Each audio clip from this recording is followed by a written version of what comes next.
So, with Maria's disappearance, there was a media feeding frenzy. They did investigations, background checks, etc., etc.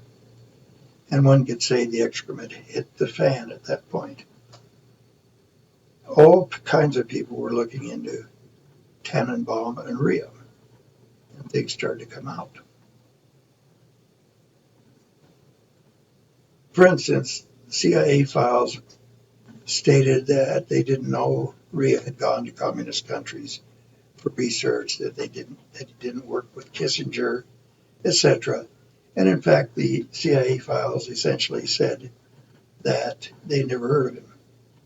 Frankly, I'd worked with the CIA for many cases, and it's inconceivable that they're incompetent enough that they would say they'd never heard of Thomas Ria.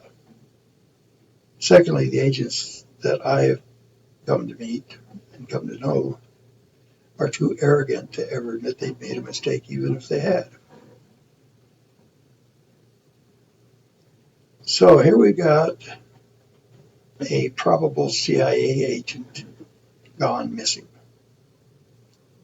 Well, the reporters started snooping around, and they found out that the president of the student group at CU was also a CIA agent, as was the Mr. Smiley, the president of the university. In fact, the University of Colorado at that time, probably even now, was riddled with various government intelligence operatives.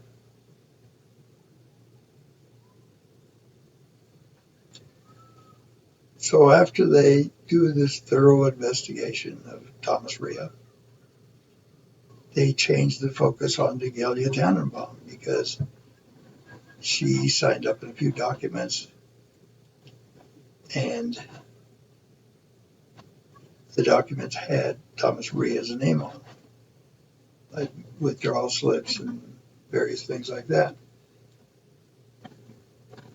Well, Ria had talked to me about giving her a power of attorney, and I had said that, or told him that if that wasn't necessary, if you gave her permission to write checks or whatever.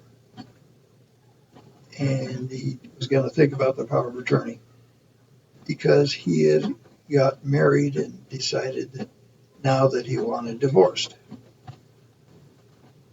which was also very curious because he'd only been married probably 6 months.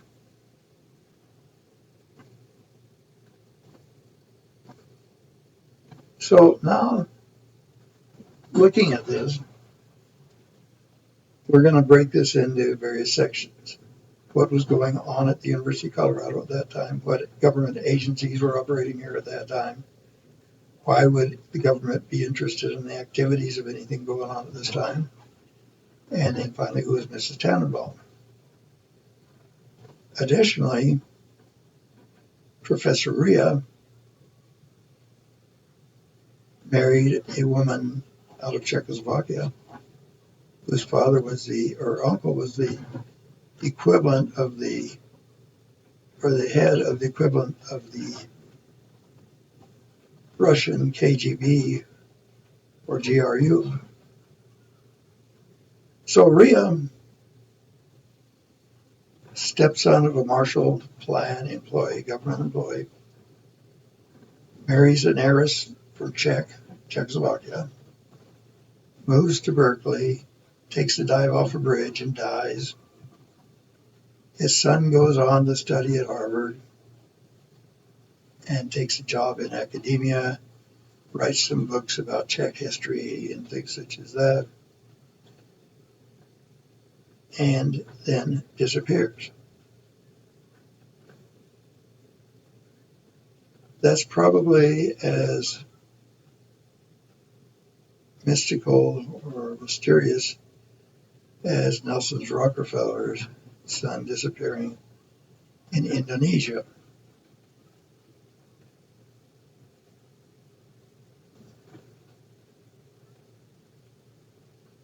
So you can see why the disappearance of Thomas Rea caused a whole lot of questions, investigations, deep digging, etc. So now we'll turn to Ilya Tannenbaum.